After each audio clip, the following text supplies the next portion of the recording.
गुस्सा है या फिर विरोध है, उन सबका प्रदर्शन करने के लिए हम लक्ष्मणगढ़ के इस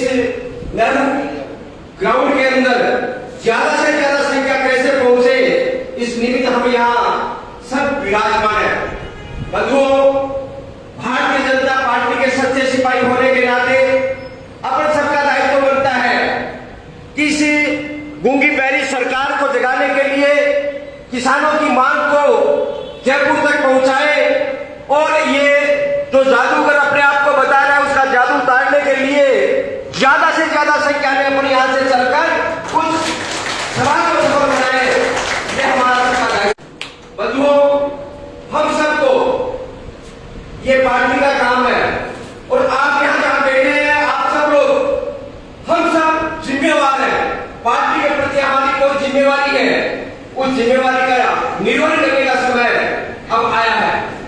हर कार्यकर्ता को हम लक्ष्मणगढ़ कैसे पहुंचे, ज्यादा से ज्यादा संख्या में हम कार्यकर्ताओं को वहां कैसे लेके चले, ये योजना कोई आपको दूसरा नहीं बताने वाला नहीं है। आप स्वयं जो बैठे यहाँ, हम सबकी जिम्मेवारी है कि हम कैसे साधन उपलब्ध करें और ज्यादा से ज्यादा संख्या में हम लक्ष्मणगढ़ चलकर सफल बनाएंगे। बंधुओं, अपने गांव के अंदर जो योजना है आपके मन में भी होगी और मन में करनी भी है कि हम जो भी साधन हमें उपलब्ध मिले, मैं कार्यकर्ता होने के नाते मेरे पास जो साधन है, मेरे मित्र के पास जो साधन है, उस साधन का सदुपयोग हम कैसे करें। और भारतीय जनता पार्टी हर कार्यकर्ता अपने जेब से जिनके पास तेल का पैसा खर्च करेंगे और साथ सबको लेकर चले, ऐसा मन में संकल्प लेकर यहां से पर चलेंगे। बंधुओं, गांव का व्यक्ति जो कार्यकर्ता है उसके चलने की पूरी मन के अंदर है, परंतु साधन उपलब्ध कराने का दायित्व है यहाँ जो बैठा वो जिम्मेवार कार्यकर्ता है, जो आज यहाँ जनप्रतिनिधि है, सरपंच है, पंचायत समिति सदस्य है और पार्टी के हर मोर्चे के पदाधिकारी यहाँ बैठे हैं, मंडल के पदाधिकारी बैठे हैं। बंधुओं, हम सबको मिलकर ये योजना बनानी है कि मेरे पंचायत से, मेरे गांव से, मेरे वार्ड से अपन ज्यादा से ज्यादा संख्या में वहां पहुंचे। किन किन कार्यकर्ताओं के पास साधन है, उन साधनों के नाम लिखें, उनके पास आग्रह करें। हो सके अपन ये बैठ के अलग से चर्चा करने वाले हैं, परंतु हर कार्यकर्ता के मन में ये बात होनी चाहिए कि वो सभा को मिली है, अपने पड़ोस के अंदर है, अपना सबका घर बनता है कि नहीं बनता, ज्यादा से ज्यादा संख्या में चलेंगे ना। दोनों हाथ उठाकर आप एक जोर के साथ भारत माता की, भारत माता की, भारतीय जनता पार्टी, भारतीय जनता पार्टी, ये जोश आपके अंदर सबका कार्यकर्ता बना रहे और हर कार्यकर्ता के अंदर आप ये जोश उत्पन्न करेंगे। ये परखो, ये किसान विरोधी सरकार है, इस सरकार को भगाने का, इसको झुकाने का काम, ये काम हम सब करेंगे। इन शब्दों के आशाओं के साथ ये पूर्ण विश्वास है कि सभी कार्यकर्ता कमर कसकर अपने क्षेत्रों में ज्यादा से ज्यादा संख्या लेकर चलेंगे। धन्यवाद। जय भारत। बहुत बहुत धन्यवाद बड़े भाई साहब को। आप सभी कार्यकर्ता का जो जोश है उसको देखकर ये लग रहा है कि हमारे इस फतेहपुर विधानसभा से बड़ी संख्या में कार्यकर्ता और किसान, हम सभी यहाँ से उस सोमवार को होने वाली रैली को ऐतिहासिक बनाने में कारगर होगा। अब मैं हमारे मध्य सम्माननीय जिलाध्यक्ष जी श्रीमती इंदिरा जी उपस्थित है, मैं उनसे आग्रह करूंगा कि इस किसान सम्मेलन के बारे में हमें विस्तार से अवगत करें। तो कल परसों लक्ष्मणगढ़ में होने वाली इस सभा के लिए भाजपा की ये मीटिंग फतेहपुर के सरस्वती पुस्तकालय में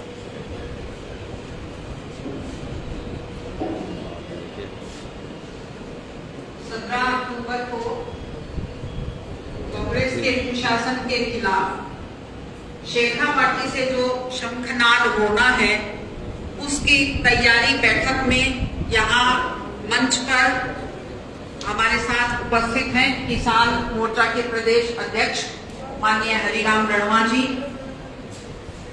भाजपा नेता पूर्व पालिका अध्यक्ष आदरणीय मधुसूदन भिंडा जी, हमारे जिला टीम के सहयोगी माननीय रामनिवास जी, माननीय सरोज करवासका जी, माननीय मनोज भाजपा वाकर जी, जिलाध्यक्ष इंदिरा इस चौधरी है मंडल के संबोधित कर रहे अध्यक्ष हैं। हमारे साथ हैं पार्टी सभी मंडल अध्यक्षगण, जनप्रतिनिधि और इतनी छोटी सूचना पर उनके कोने कोने से आए हुए आप सब मोजिज हो। कुछ चेहरे मैं देख रही हूँ जो बहुत लंबे समय से पार्टी की सेवा कर रहे हैं। जब सत्ता में आने का कोई सपना भी दिखाई नहीं देता था, तब से वो पार्टी की सेवा में है। आप सबका मैं पूरी विनम्रता से हाथ जोड़कर अभिवादन करता हूं। इस सरकार को 4 साल हो चुके। सबसे पहले तो ये समझ में नहीं आता कि ये सरकार आई कैसे। अगर हम उस जमाने को याद करें तो हमें आश्चर्य होता है कि राजस्थान में इतना अच्छा शासन, सुशासन जिसे कह सकते हैं, जन कल्याणकारी शासन जिसे कह सकते हैं, वो चल रहा था और उसके बाद ये सरकार आई। वैसे देखा जाए तो गहलोत जी को हम दोष देते ही हैं। गहलोत जी पर हम राजस्थान की जनता ने कोई एहसान नहीं किया, क्योंकि गहलोत जी को देखकर कभी भी जनता ने वोट नहीं दिए। कांग्रेस पैकिंग पर छापती है सीपी जोशी जी का चेहरा और चुनाव होने के बाद डब्बे में से निकलते हैं अशोक गहलोत जी। कभी वो डब्बे पर पैकिंग पर चेहरा छापती है मदेरणा जी का चुनाव के बाद, और जब चुनाव के बाद डिब्बा खुलता है तो उसमें से निकल जाते हैं अशोक गहलोत जी। पिछले पैकिंग पर उन्होंने चेहरा छापा था सचिन पायलट जी का, और उसके बाद जब पैकिंग खुली तो अंदर से निकले अशोक गहलोत।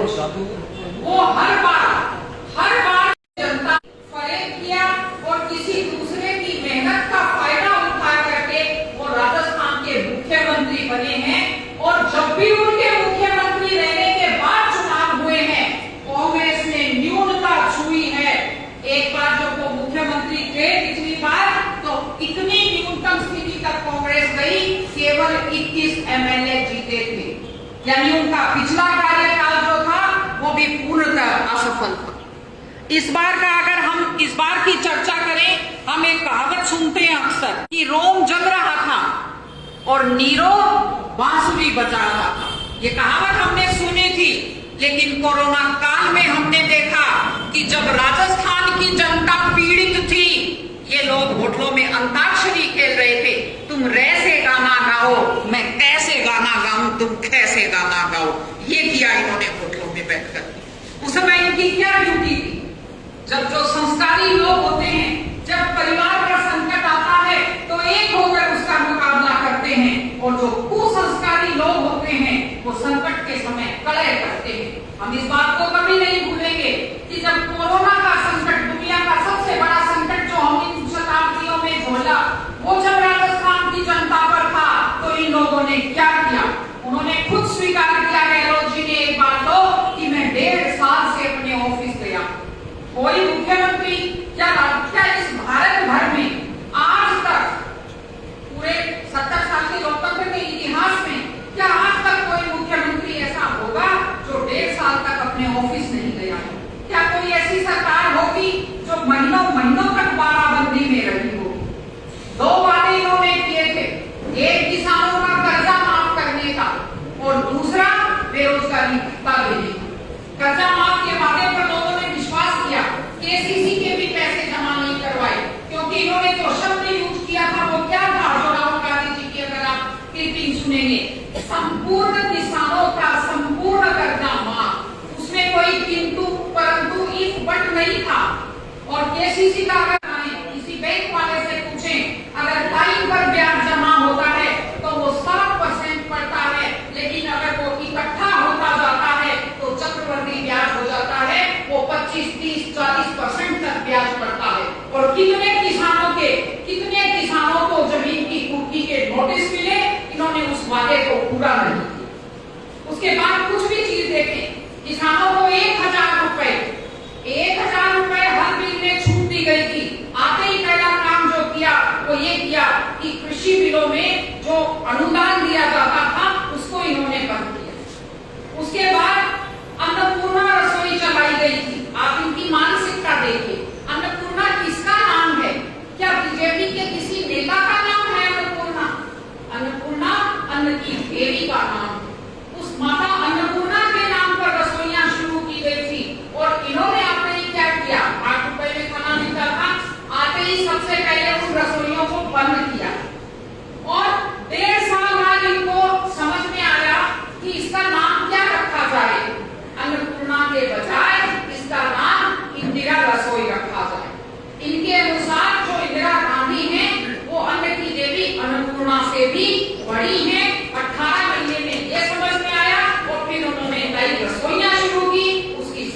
ही कम थी, उसका सिस्टम भी इन्होंने जटिल किया।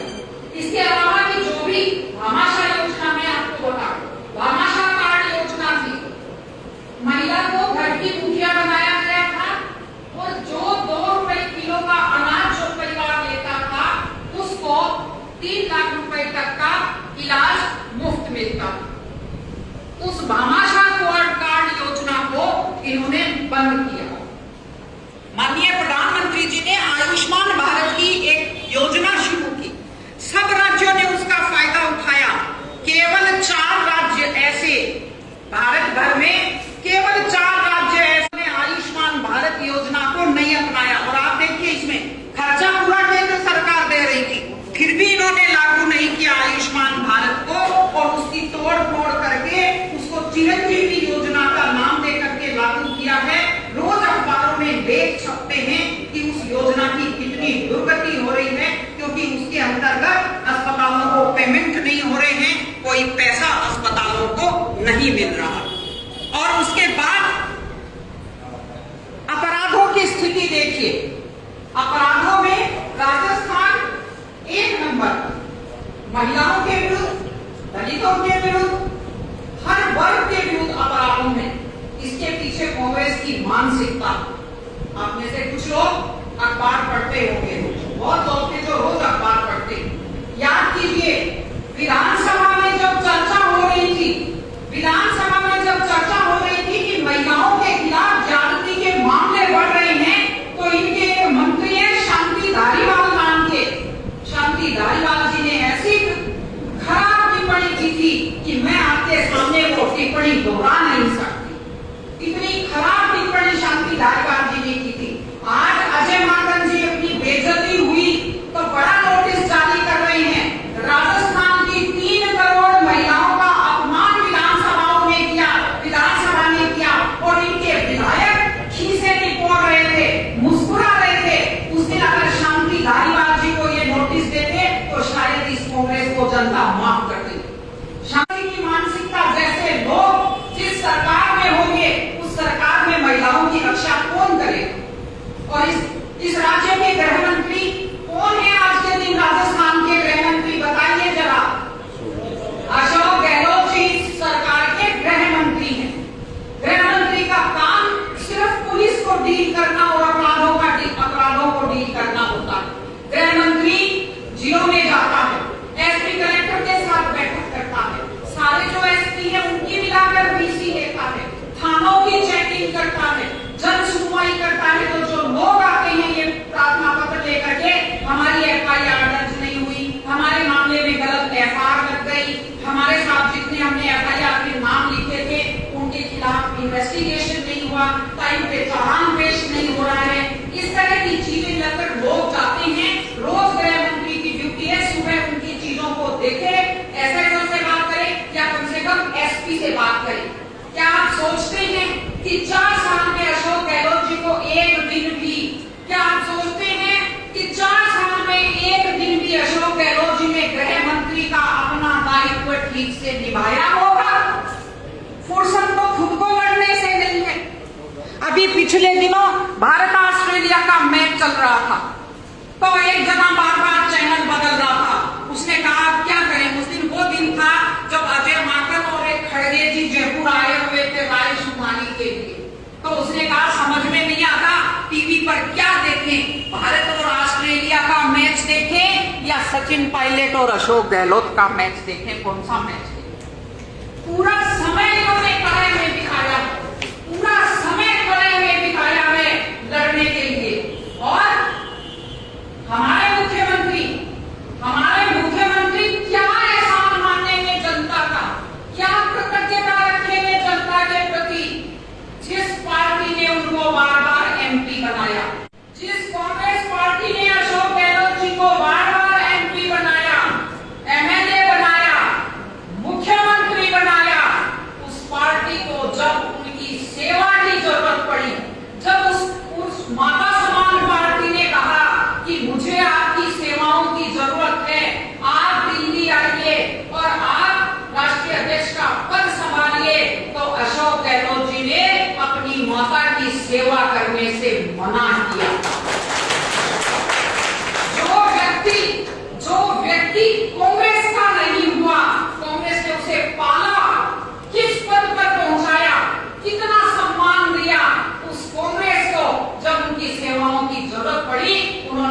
आदमी पार्टी को अंगूठा दिखाया। उस आदमी से हम क्या उम्मीद कर सकते हैं कि वो राजस्थान की जनता का ध्यान रखे। और हम सब के लिए ये गर्व की बात है कि जब अब चुनावी वर्ष शुरू होने वाला है तो जो शुरुआत हो रही है बदलाव की, उसके लिए शेखावाटी की धरती में हमारे जिले को चुना गया। हमें याद रखना चाहिए कि हमारे पुरखों ने भी इतना संघर्ष किया था। जब इस इलाके में किसान आंदोलन चला था तो ब्रिटेन की संसद तक में उसके लिए प्रश्न पूछे थे। ब्रिटेन की संसद तक में, पार्लियामेंट में हमारे किसान आंदोलन की गूंज हुई थी। आज इसी धरती से फिर एक बार बदलाव की बयार शुरू हो गई। इस जिले में आप देख सकते हैं क्या हाल है। 8 के 8 विधायक कांग्रेस के, क्या दिया इस जिले में? अगर कोई बड़ा काम आज तक हुआ है तो यूनिवर्सिटी खुलने का हुआ है। हमारे जिला संगठन प्रभारी आदरणीय दिनेश जी दाभाई हमारे बीच पधारे हैं। आपका हम सब की ओर से हार्दिक स्वागत। कृपया अपना स्थान ग्रहण करें मंच पर। 8 विधायक इस जिले में, राजस्थान में किसी भी जिले ने इतनी कृपा नहीं बरसाई कांग्रेस पर जितनी सीकर वालों ने बरसाई। 8 विधायक क्या लेकर आए जिले के? क्या लाए? सीकर में बड़े काम अब तक जो हुए हैं वो 2 हुए हैं। मेडिकल कॉलेज खुला, वो भी भारतीय जनता पार्टी। इनकी भी आपस की लड़ाई। मैं आपको एक उदाहरण देती हूँ। सीकर में एक नवलगढ़ रोड है पुलिया के पास। आप जब भी अखबार होगा, अखबार वाले वहां पुलिया पर पहुंच जाते हैं। 2-2 अगर छांट पड़ी नहीं बरसात की और वहां 2-2, 3-3 फुट पानी भर जाता, वहां पानी भरता। ये लंबे समय से समस्या चली जा रही है, 20 साल से समस्या। वहां के लिए कोई 13 करोड़ रुपए, पता नहीं आज तक तो रुपए किसी ने देखे नहीं। एक बड़ा पोस्टर लगा सबसे पहले, वो कांग्रेस प्रदेशाध्यक्ष जी का लगा, गोविंद सिंह का। 13 करोड़ रुपए पास करवाने पर हार्दिक बधाई और इतना बड़ा फोटो 1 साल पहले। अब सीकर के लोकल विधायक जी ने सोचा मैं तो रह गया, सीकर का एमएलए तो मैं, और ये पराये घर से छाट मारने आए और ये मालिक बन गए 13 करोड़ के। तो उससे बड़ी फोटो छपाई, सीकर में 13 करोड़ रुपए पास करवाने पर हार्दिक बधाई श्रीमान राजेंद्र पारिक जी। 1 साल हो गए और वो पोस्टर छपाने पर जो रुपए लगे थे ना, 1000-2000, उतने रुपए भी अब तक वहां लगे थे। आज 1.5 महीने से वहां महिलाएं धरने पर बैठी हुई। आपको याद होगा 4-5 दिन पहले बारिश आई थी और पूरे राजस्थान में सीकर के नवलगढ़ रोड की फोटो छपी। उन महिलाओं के यहाँ पानी ठेले पर बैठकर उन्होंने अपना धरना जारी रखा बारिश में। राजस्थान पत्रिका ने उनकी फोटो पूरे फ्रंट पेज पर पूरे राजस्थान में छपी। पूरे राजस्थान ने देखा कि जिस सीकर ने 8 एमएलए कांग्रेस को दिए, उस कांग्रेस ने यहाँ की महिलाओं की, यहाँ की नवलगढ़ रोड की, इस जिला मुख्यालय की कैसी दुर्गति कर रही। आपस में कोई तालमेल नहीं है। हमें कोई मतलब नहीं है कांग्रेस लड़े, तलवार से लड़े या बंदूक से लड़े, हमें कोई मतलब नहीं। आंतरिक मामला है, लेकिन उस लड़ाई का असर इस राज्य के विकास पर पड़ रहा, उसका असर इस जिले के विकास पर पड़ रहा। केंद्र ने हजारों करोड़ रुपया दिया है इन्हें हर घर नल से शुद्ध जल पहुंचाने के लिए। 32,000 करोड़ रुपया, 32,000 करोड़ रुपया केंद्र सरकार ने दिया। जल शक्ति मंत्रालय ने राजस्थान सरकार को, ये आंकड़े आप चेक कर सकते हैं, आजकल तो सब कुछ मिलता है मोबाइल पे, गूगल पे। 32,000 करोड़ रुपया जारी किया राजस्थान की सरकार को। केवल 12,000 करोड़ रुपए खर्च कर पाए हैं घर घर शुद्ध पेयजल पहुंचाने में। भारत में जो सबसे ज्यादा पिछड़े हुए राज्य हैं उनमें राजस्थान का नाम आता है। और कोई योजना ले लीजिए, महिलाओं की सुरक्षा योजना ले लीजिए, प्रधानमंत्री आवास योजना। जब हमारी सरकार थी राजस्थान में, प्रधानमंत्री आवास योजना में सीकर जिला राजस्थान में टॉप पर था और राजस्थान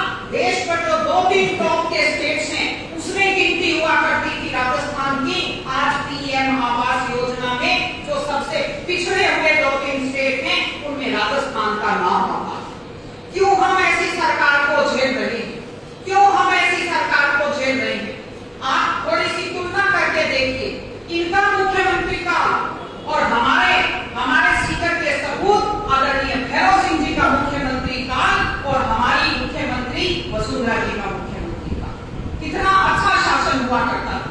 माननीय भैरव सिंह जी जो हमारे ही जिले के सपूत थे और 1977 में जब वो पहली बार सीएम थे, आप यहाँ काफी पुराने लोग बैठे हैं, कांग्रेस ने नारा दिया था गरीबी हटाओ का।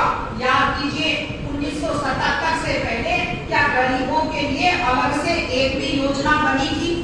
केवल चीनी देते थे और वो करोड़पति को भी मिलती थी, वो गरीब को भी मिलती थी राशन कार्ड पर। केवल चीनी मिला करती थी। गरीबों के लिए एक भी अलग से योजना कांग्रेस ने कभी नहीं बनाई 77 से पहले। जब 77 में केंद्र में जनता पार्टी की सरकार बनी, माननीय भैरव सिंह जी शेखावत मुख्यमंत्री बने, तो उन्होंने अंत्योदय योजना शुरू की थी। गांव के 5 सबसे गरीब लोगों को चुन करके उन्हें कोई रोजगार का साधन उपलब्ध करवाना। उन्होंने काम के बदले अनाज योजना शुरू की थी। बाद में जब मुख्यमंत्री बने तो किसानों को सशक्त करने के लिए 1-2-4 योजना शुरू की थी। गांव में अनाप शनाप बिजली के कनेक्शन हुए, स्कूल सबसे ज्यादा खुले। इसलिए कांग्रेस का जो कुशासन है, इस बार जो इनका कुशासन है, कलह से भरा हुआ, भ्रष्टाचार से भरा हुआ, और वैसे देखा जाए तो बीजेपी की बात सुनने की जरूरत नहीं है। आप तो कांग्रेस की आपसी जो एक दूसरे पर टिप्पणी करते हैं, सचिन पायलट जी के लिए जो शब्द इस्तेमाल किए अशोक गहलोत जी ने, वैसे शब्द हम तो कभी विपक्षी के लिए इस्तेमाल कर नहीं सकते। राजेंद्र जी धारीवाल जी के लिए जो बोले वैसे शब्द हम कभी इस्तेमाल कर नहीं सकते। एक दूसरे की पोल खुद ही खोल रहे हैं, उनके खुद के स्टेटमेंट पढ़ लीजिए। तो राजस्थान में ये स्थिति है। 4 साल में एक दिन भी शांति से बैठकर मंत्रिमंडल के सदस्यों ने निर्णय नहीं लिया, कोई काम नहीं किया। अब समय आ गया और हम लोग सब भारतीय जनता पार्टी के जिम्मेवार लोग हैं। बूथ समितियों की भी हम बात करते हैं, बूथ तक पहुंचने की भी बात करते हैं, और वो बात इसलिए करते हैं कि पिछले चुनाव में अचंभे की बात है, पूरे राजस्थान में भारतीय जनता पार्टी का और कांग्रेस का वोटों का अंतर कितना था? केवल 1.5 लाख से भी कम, शायद 1,34,000 का अंतर था। 50,000 बूथ हैं, 3 वोट अगर हम एक्स्ट्रा डलवा पाते हर बूथ पर तो हमारी सरकार आ गई। इसलिए अभी से हम जुटेंगे, और लंबी योजना बनाकर इस तरह के काम करेंगे। इस बार तो बीजेपी आएगी ही आएगी, लेकिन इस तरह से आएगी कि वापस कभी नहीं जाएगी।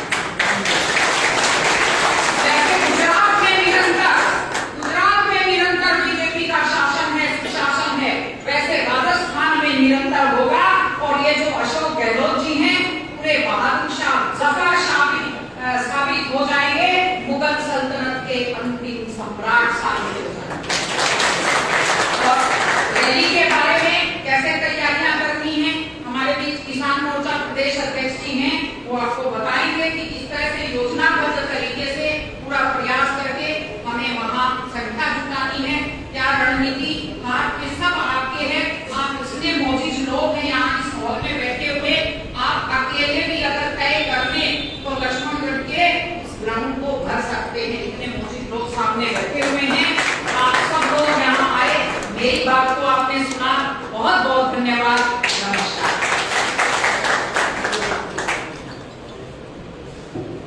बहुत बहुत धन्यवाद विजय जी, आपने बहुत ही सुंदर और सरल शब्दों में इस जन विरोधी, किसान विरोधी कांग्रेस सरकार का जो कच्चा चिट्ठा खोल दिया है। अब आपको विश्वास दिलाते हैं कि 17 तारीख को यहाँ से एक ऐतिहासिक संख्या लक्ष्मणगढ़ के नेहरू स्टेडियम में पहुंचेगी और इस कांग्रेस सरकार को जड़ से उखाड़ फेंकने का संकल्प लेगी। हमारे मध्य हमारे पार्टी के जिला संगठन प्रभारी सम्माननीय दिनेश जी धाबाई पधारे हैं, मैं उनका यहाँ पर हार्दिक अभिनंदन करता हूँ, हार्दिक स्वागत करता हूँ। हमारे जो पार्टी के सीनियर नेता आदरणीय बजरंग सिंह जी मास्टर जी को मैं आग्रह करूंगा कि वो दिनेश जी धाबाई को दुपट्टा उठाकर स्वागत सम्मान करें।